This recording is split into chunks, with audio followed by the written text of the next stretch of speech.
साथियों नमस्कार, जोहार। जीटी रोड लाइव में आपका स्वागत है। मैं हूं अभिषेक सिंह। साथियों, झारखंड में नगर निकाय का चुनाव है और उस चुनाव को लेकर के जहां आप एक तरफ देखिएगा कि तमाम राजनीतिक दल सुर्खियों में है और उनका जो सियासी पारा है, उसके साथ ही साथ जो उम्मीदवार हैं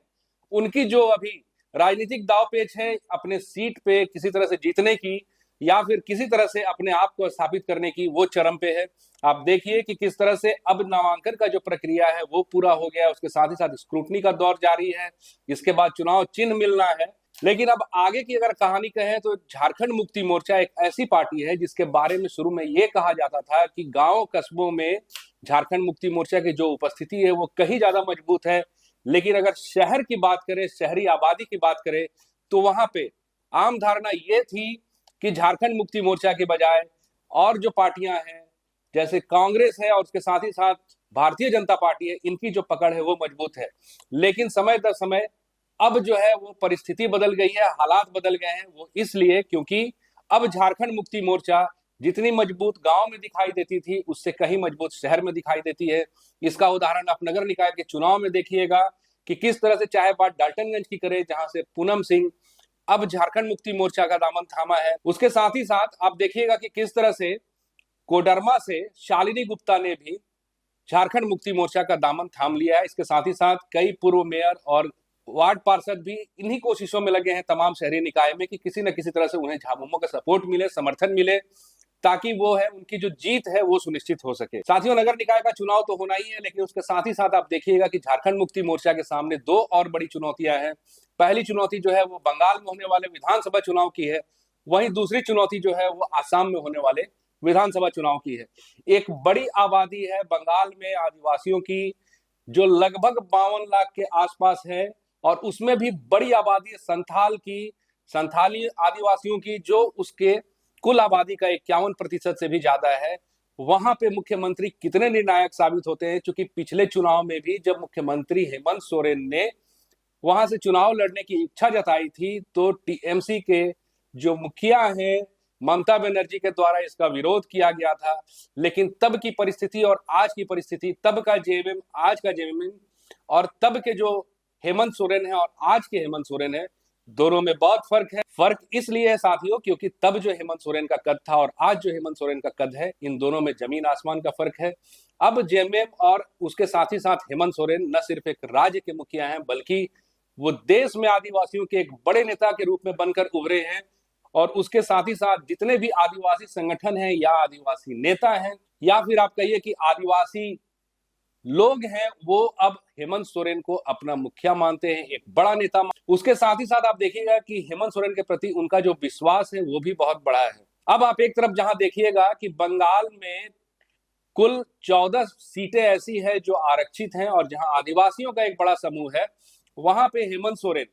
अपनी दावेदारी किस तरह से पेश करते हैं। क्या पार्टी वहां गठबंधन के साथ लड़ेगी या हेमंत सोरेन अकेले वहां चुनाव लड़ेंगे। हालांकि बंगाल की जो राजनीतिक घटनाक्रम है उसमें ये उम्मीद या ये कयास लगाया जा सकता है कि वहां हो ना हो हेमंत सोरेन इंडिया फोल्डर के तहत ही या टीएमसी के सपोर्ट से लड़ेंगे या फिर खुद लड़ते हैं, ये आने वाले वक्त पे है। लेकिन साथियों, अगर बात हम आसाम चुनाव की करें तो आसाम में जिस तरह से आप देखिएगा कि विगत दिनों मुख्यमंत्री हेमंत सोरेन ने एक टीम गठित करके भेजा था जिसमें राजमहल के सांसद विजय हांसदा, उसके साथ ही साथ राजमहल विधायक एमटी राजा थे और मंत्री चमरा लिंडा और गुमला से विधायक भूषण तिर्की थे। इन्होंने भी वहां से वापसी के बाद अपनी जो एक रिपोर्ट है वो मुख्यमंत्री हेमंत सोरेन को सौंप दिया है। और उसके साथ ही साथ मुख्यमंत्री जब अभी दुमका में थे विगत दिनों और वहां पे जब वो मीडिया से रूबरू हो रहे थे और उस दरमियान जो उन्होंने संकेत दिया, उससे ये साफ होता है कि झारखंड मुक्ति मोर्चा आने वाले समय में आसाम में अपनी दावेदारी को पेश करेगी ही। और आप एक चीज देखिएगा कि किस तरह से आसाम में लगभग 34 लाख की आबादी जो है वो आदिवासियों की है, और अगर कुल जनसंख्या की बात करें तो उसमें 12% से भी ज्यादा वहां पे आदिवासी है। और जिस तरह से मुख्यमंत्री ने कहा कि जब दिवंगत शिबू सोरेन थे तब वो अक्सर आसाम जाया करते थे, क्योंकि आसाम में जो टी ट्राइब है या आसाम में जो चाय के बागान है वहां पे जो मजदूर है, उन मजदूरों में एक बड़ी आबादी जो है वो आदिवासियों की है, झारखंड के गए आदिवासियों की है। और उन आदिवासियों के लिए झारखंड मुक्ति मोर्चा या मुख्यमंत्री हेमंत सोरेन कोई नए नहीं है, बल्कि एक जाना पहचाना नाम है। और अभी मुख्यमंत्री जब विगत दिनों आसाम में थे, जब वहां पे ऑल आसाम स्टूडेंट एसोसिएशन की सभा थी, वहां भी उन्होंने आदिवासियों से जुड़े तमाम समस्याओं को प्रखरता के साथ रखा। जो आदिवासियों की मांगे हैं उनको भी सुना, और ऐसा लगता है कि उन मुद्दों पे या फिर उन आदिवासियों के लिए झारखंड मुक्ति मोर्चा एक बड़ी उम्मीद है, और कहीं ना कहीं आसाम होने वाले चुनाव में झारखंड मुक्ति मोर्चा एक निर्णायक भूमिका में जरूर रहेगी। साथियों, जिस तरह आप देखिएगा कि विगत कुछ महीनों में जितने भी देश दुनिया के आदिवासी संगठन हैं या उनसे जुड़े जो नेता हैं, उनका जब झारखंड आना जाना हो रहा है, कभी मुख्यमंत्री आवास पे तो कभी मुख्यमंत्री के कार्यालय में, आसाम से जुड़े प्रतिनिधिमंडल और उसके साथ ही साथ देश दुनिया के जुड़े प्रतिनिधिमंडल हेमंत सोरेन के पास आते हैं, उनके सामने अपनी समस्याओं को और अपनी चुनौतियों को रखते हैं। उससे ये साफ जाहिर है कि अब हेमंत सोरेन का जो कद है वो सिर्फ झारखंड की नहीं है, या झारखंड मुक्ति मोर्चा जो है वो अब सिर्फ झारखंड की ही पार्टी नहीं है। और ये मुख्यमंत्री की भी अपनी महत्वाकांक्षा या पार्टी की एक अपनी महत्वाकांक्षा जरूर होगी कि किसी न किसी तरह से जो झारखंड मुक्ति मोर्चा है ये अब अपने क्षेत्रीय आधार पर ना होकर के एक राष्ट्रीय आधार की पार्टी बने। झारखंड मुक्ति मोर्चा एक क्षेत्रीय दल ना होकर के एक बड़ा राष्ट्रीय दल बने, और इसको लेकर के आने वाला जो चुनाव है, चाहे वो बंगाल का हो या फिर आसाम का हो, उसमें कहीं ना कहीं झारखंड मुक्ति मोर्चा अपनी उपस्थिति जरूर दर्ज कराएगी। हालांकि झारखंड मुक्ति मोर्चा को